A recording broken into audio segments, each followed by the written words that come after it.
అంటే ఇక్కడ బంధువర్గము, సంఘస్థులు, సంఘము అనేవారు అందరము హాస్టల్లో ఉన్నాం. మత్తయ్య గురించి తెలియని వారంటే తెలియని వారంటూ ఎవరు లేకుంటారు. కాబట్టి ఆయన తత్వము, ఆయన గుణగణాలు బంధుమిత్రుల కంటే సహవాసములు తిరుగుతున్న, మాతో తిరుగుతున్న ఆయన గురించి మాకు బాగా తెలుసు. ఉత్తముడు, సౌమ్యుడు, అమాయకుడు.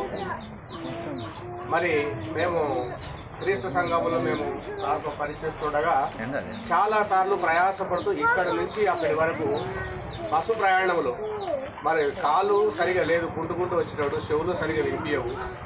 అయినా భక్తి కలిగి అంత దూరం వచ్చి మరి అక్కడనే ఉండొచ్చు కదా, చేత కాకుండా ఎందుకు వచ్చినామంటే కూడా వినకుండా నేను దేవుని సంఘంలో గడపడానికి వచ్చిననేవాడు. మరి చెవులు వినిపించవు, కానీ వాక్యం వినిపించకపోయినా ఆయన దేవుని సన్నిధానంలో గడపడానికి అంతగా ఇష్టపడేవాడని మనకు అతని ద్వారా మనం తెలుసుకుంటున్నాం.